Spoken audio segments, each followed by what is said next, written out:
Hello friends, welcome to GDS educational academy. So आज की इस वीडियो में हम करने वाले हैं दोस्तों CBSE class 10 social science sample paper number 5 year 2020-21। इससे पहले मैंने ऑलरेडी 4 सैम्पल पेपर कवर करवाया हुआ है, तो जिन लोगों ने उसकी वीडियो ना देखा हो मैं लिंक डिस्क्रिप्शन बॉक्स में दे दूँगा, आप वहाँ जाके ये देख सकते हैं।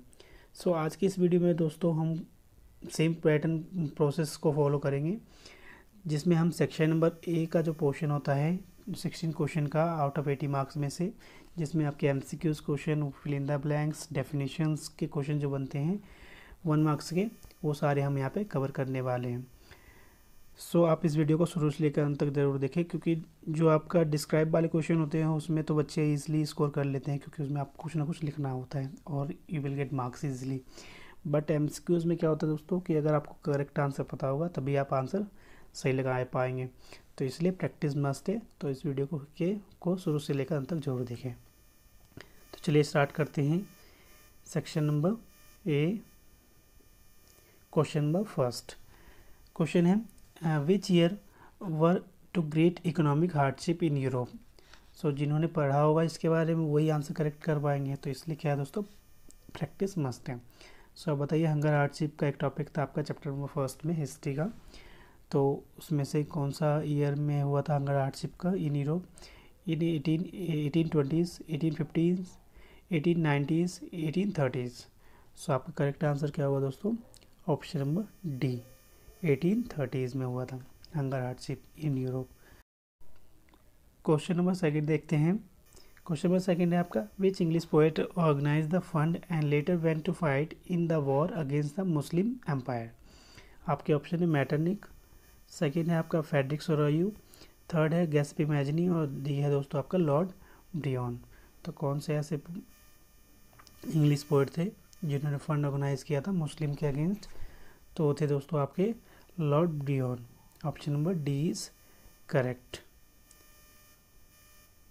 गैस्पी मैजनी की बात करें तो ये क्या थे, इटली के रिवोल्यूशनरीज थे। फेडरिक सोरायू कौन थे दोस्तों? एक पेंटर थे। और मैटरनिक कौन थे दोस्तों? ऑस्ट्रिया के चांसलर। तो इसके बारे में भी आपको पता होना चाहिए। नेक्स्ट देखते हैं क्वेश्चन नंबर। और एक बात और, लॉर्ड जो ब्रियन है इनकी मृत्यु हो गई थी दोस्तों फीवर के कारण। He died of the fever in 1824। 1824 में इनकी मृत्यु हो गई थी ड्यू टू द फीवर।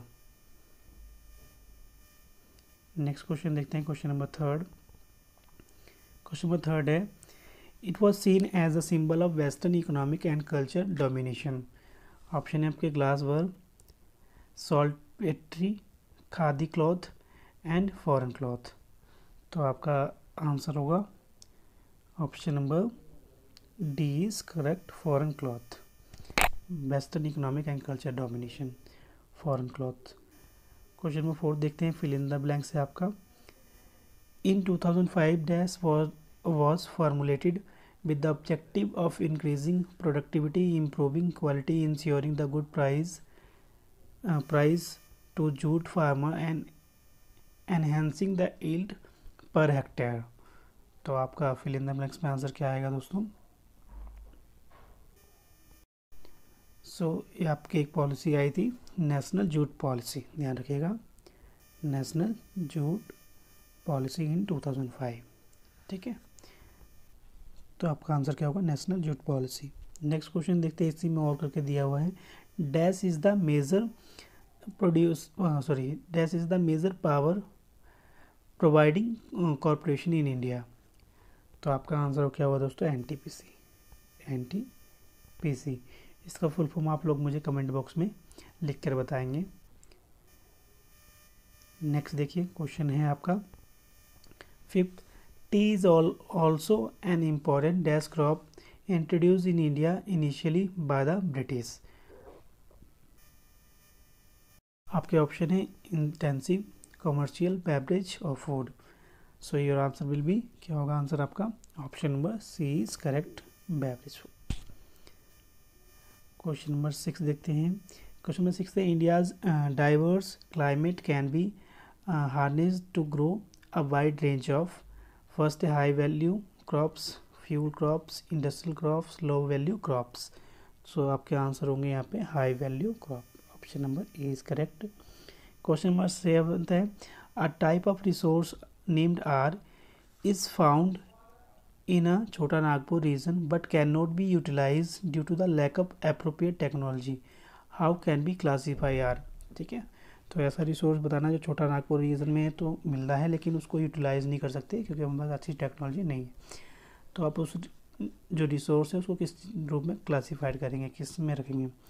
सो आपको आंसर मैं जनरली बता देता हूँ, ऑरली आप सुन लीजिए ध्यान से।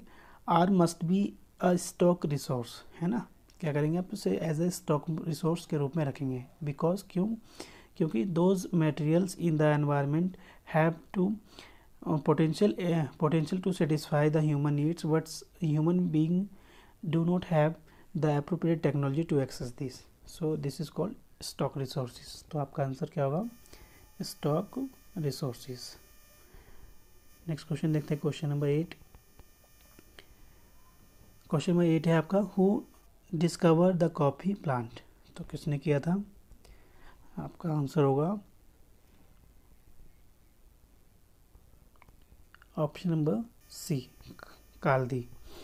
ठीक है, इन 1850 की 1850 की बात है, AD 850।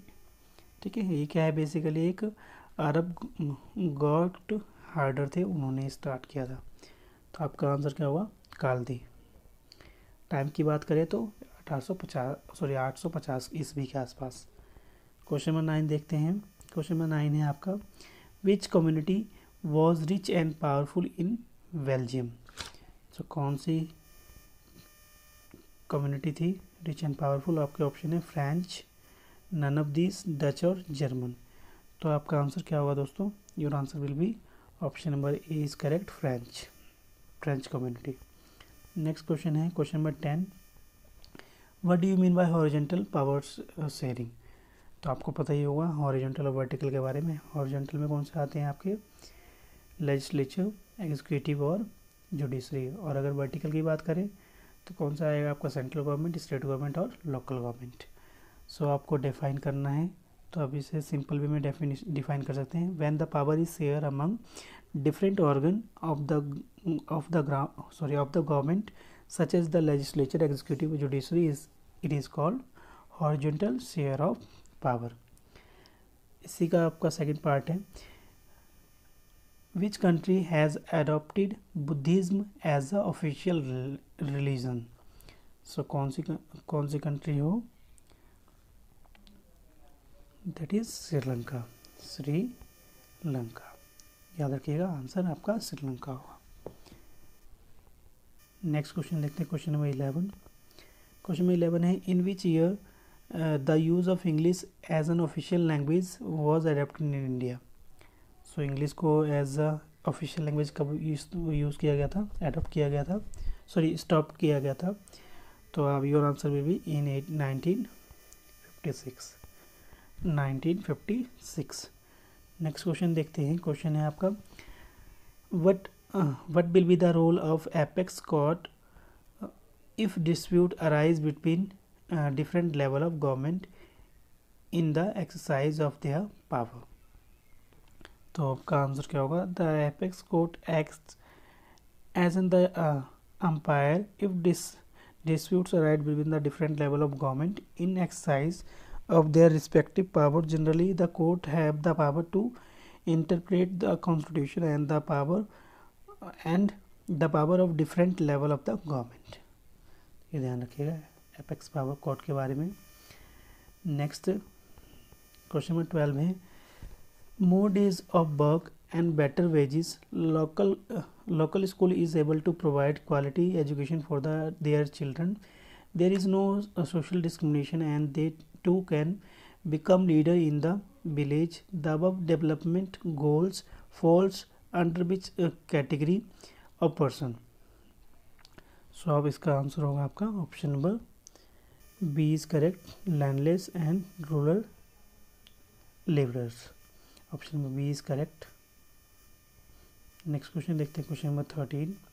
क्वेश्चन नंबर 13 कह रहा है, identify the incorrect option from the given statement. तो पहला है आपका the colorectal is an asset that the leader owns and uses these as a guarantee to the lender until a loan is repaid। तो आपका ये answer क्या है दोस्तों, करेक्ट है। Option number A is correct. आगे पढ़ने की जरूरत ही नहीं है। नेक्स्ट क्वेश्चन देखते हैं इसी में। Identify the incorrect option from the given statement. So आपका स्टेटमेंट है in the SHG self help group जिसे बोलते हैं, सेविंग पर मेंबर वेरीज फ्रॉम ₹25 to 100 और more depending on the ability of the peoples to save. Next है the HSC group interest on the loan but higher than but the money lender charges. Next है typical HSG is 15 to 20 member who meet the SIV regularly। Last step of the HSG helps borrowers overcome the problems to lay the collateral। सो आपका answer correct क्या होगा दोस्तों, आप बताइए। तो ये incorrect क्या है दोस्तों, आपका option number B is correct कि वो ज़्यादा चार्ज करते हैं interest in comparison of money lender.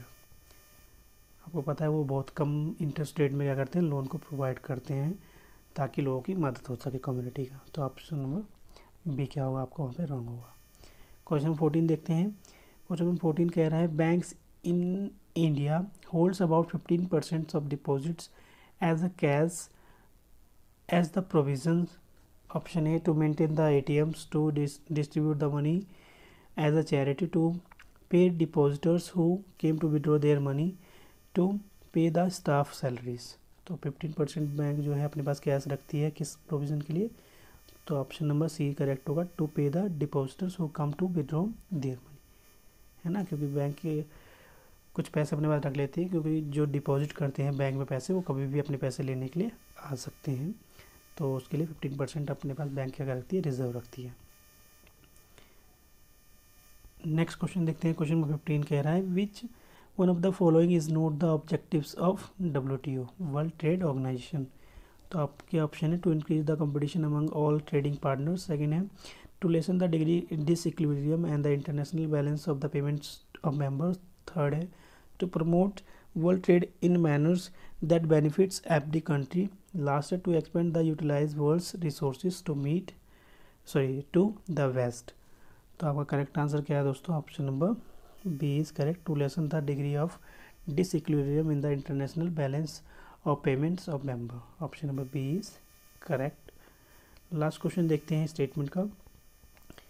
ये असर्शन कह रहा है MNC is set up their office and the factories in the regions to getting cheap labours and other resources. इसका रीज़न कह रहा है cost of production is increase and the higher profit are ensure.